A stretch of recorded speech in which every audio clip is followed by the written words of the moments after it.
policy equals bad outcome. You've got the wide open borders, and then you've got defund the police. And I referenced this headline in the Journal earlier, Dagan. What do you make of it? Cities reverse defunding the police amid rising crime. When I read that headline, all I could think was, no kidding, Sherlock. All of these heads of these Democrat cities now, after so many are dead and robbed, they're going to raise money and they're going to actually put the money back in the police force, Dagan. Because people like Mayor Bill de Blasio and even the governor here in New York, Andy Cuomo, and it's not just New York, it is across the country.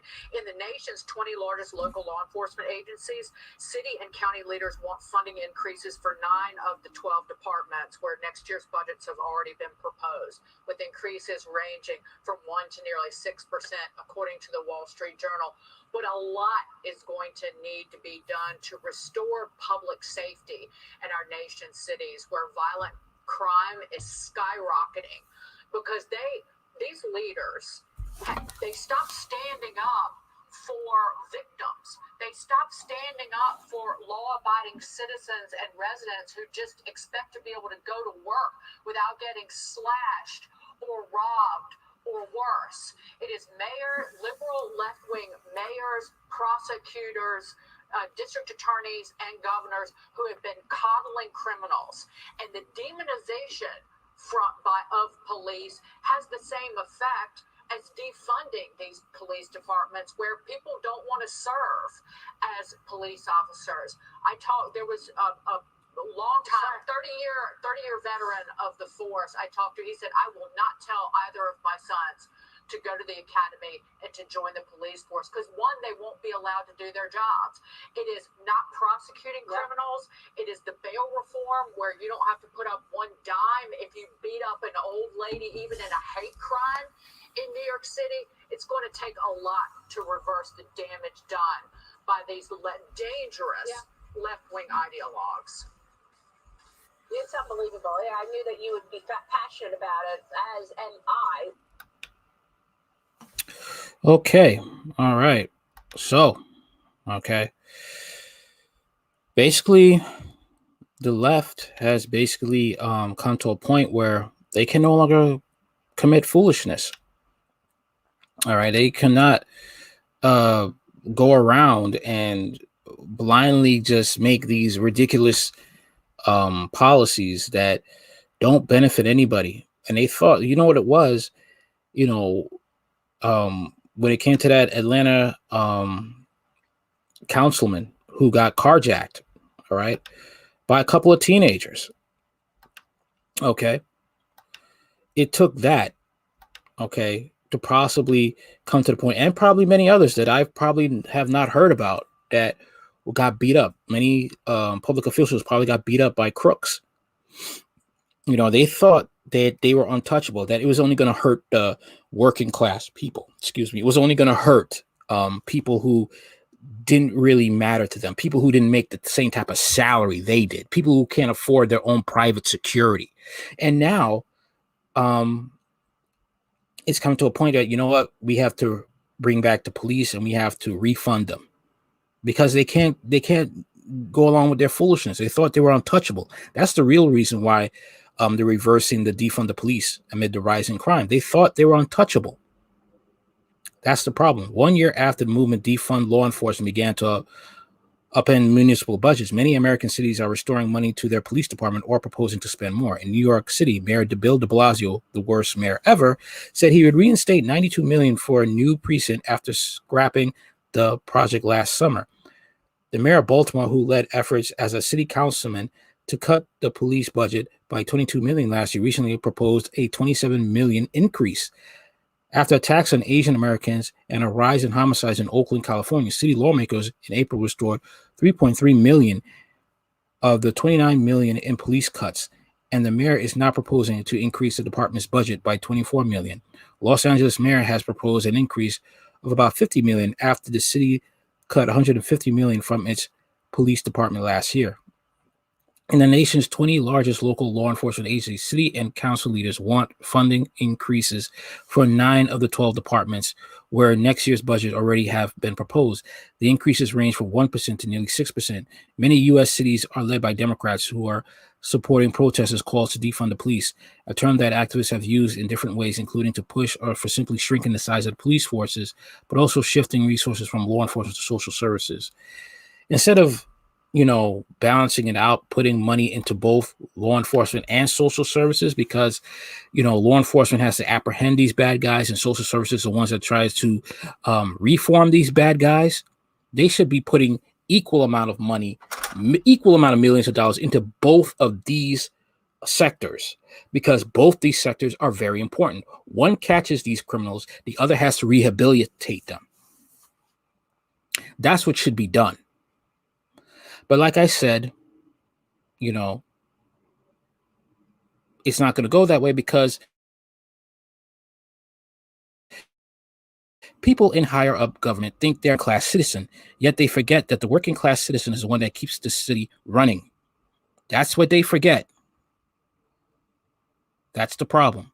The demonstrations led by Black Lives Matter and allied groups followed the murder of George Floyd by a Minneapolis cop last year. But city officials have found it difficult to keep police budgets down after seeing a rise in crime over the past year. With murder rates up by the double digits in many cities, in the last 3 months of 2020, homicides rose to 32.2% in cities with a population of at least 1 million, according to Federal Bureau of Investigation Quarterly Union Crime Report. Law enforcement officials and criminologists say pandemic stress and a police pullback amid protests are likely contributors. Of course, police pullback. They don't want to risk their lives and they're getting underpaid. Last year, the defund movement coincided with the drop in tax revenue caused by COVID-19 shutdowns. With the pandemic fading, many local governments now have more resources due to the economic revival and federal stimulus dollars. Some city officials and law enforcement leaders also note that changes intended to reform policing, such as enhanced training for officers, can be costly to implement, and some neighborhood groups worried about police cuts amid the rise in crime. Well, you should have thought about that before you wanted to side with defund the police.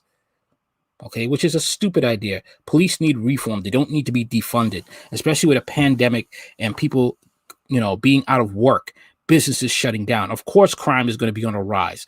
But, the left doesn't think about that. They don't. But as you can see, this is all by design. They want to see how far they can go, and they see they couldn't go any further, and they had to bring back the police. Last summer, nearly half of 258 policies surveyed by the Police Executive Research Forum, a Washington, D.C. think tank, said their budgets had been cut or were likely to be cut. The cut hit purchases of new police equipment hardest, followed by training, hiring new officers, and overtime spending, the survey found. According to Interrupting Criminalization, an initiative at the Bernard Center for Research on Women that supports defunding the police, organized successfully pushed for $840 million police spending cuts across the U.S. and $160 million shifts to other social programs. Cities cut another $35 million by canceling contracts with police departments to patrol schools, the center said. The figures represent a slither of approximately $100 billion spent over the year of the country's 18,000 law enforcement agencies.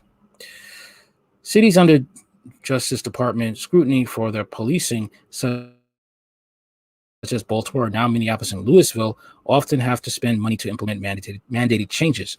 Those can include efforts that activists have called for such as new training for officers and body cameras. If you want to fix policing, you have to hire cops who have to train them directly and hold them accountable, said Chuck Wexler, the Police Executive Research Forum's executive director. Not only that, you have to have reform in the Black community as well, because the Black community has this code of stop snitching, and they got a lot of drug dealers in their families, a lot of crack dealers in their families, a lot of people doing all types of stuff, human trafficking, the whole bit. So the Black community has to stop this stop snitching rule and start handing over all those crooks. And the police have to do their job to protect the people who are giving this information.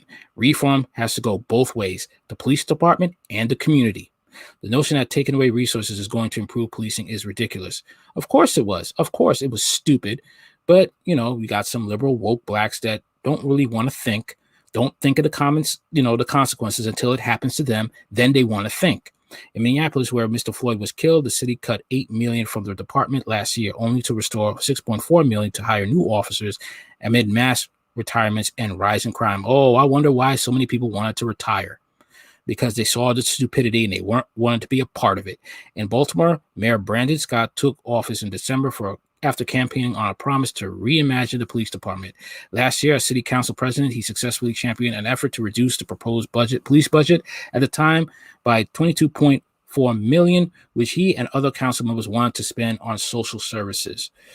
A few months into his first term, he proposed $27 million increase. In an interview, he attributed the reversal to rising police tensions and health insurance costs. Mr. Scott said a mandate for Baltimore to overhaul its police department policies and training from a 2017 agreement with the Justice Department, reached after Freddie Gray died from a broken neck sustained while in custody, also makes cuts difficult.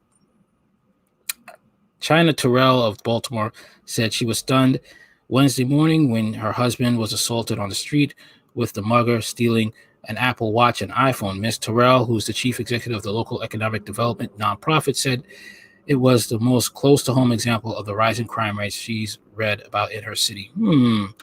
Really? Ms. Terrell, who is running for the state legislative seat as a Democrat, I don't feel sorry for you. I hope this is a wake-up call. She said she doesn't blame Mr. Scott's reduction in the police budget for her husband's assault. She thinks eliminating economic inequity and vacant lots in the communities is the best way to curb crime, but she opposes defunding the police. Yeah, I wonder what she thought of before then. Adding more funds to police, she said, can help pay for new training and recruitment protocols for officers, with the goal of making police forces more equitable and engaged in the communities they serve. I think it's important to think and imagine how we think about law enforcement, but to implement whatever we think is a better idea is going to cost us more money, not less. That's something the literal words of defund the police don't grapple with, said Ms. Terrell, 43 years old. Toby Ditz, a retired professor in Baltimore, said she was disappointed to hear Mr. Scott proposed increased police funding in his budget after he ran for office as a reformer. She said she understands personal costs were set up to go up to cover health care and pensions, but she wanted them to be offset with other cuts. At the very least, we don't have to increase the budget, said Ms. Ditz, 70 years old. Look, a lot of these Democrats, a lot of these people, Democrats on the left, they make these decisions and they do it so freely because they're in a better tax bracket. They're in a better financial position. So if things go bad, they could always hire their own security. They could always do something like that, And that's why they could say, oh, there's nothing wrong with defund the police until something bad happens to you or your loved ones. Now you want to refund the police. You want to reverse refund the police. And now you want to, back the police now. Just the dumb things that, people do who are rich. People in power. It's sad. It's so sad that, it had to come to this. So many people's lives were lost, murder rate, lost due to the murder rate. People were victimized due to muggings and, carjackings. But this is what happens when you have people in power that don't really give a damn about the rest of the population, come with these policies that they make. All right, I'm not going to read the whole article. You can read it on your own, but that's it for now. You all get the drift of this topic. Tell me what you think in the comments.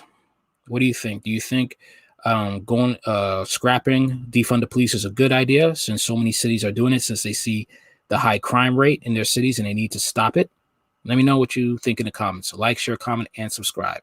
Later.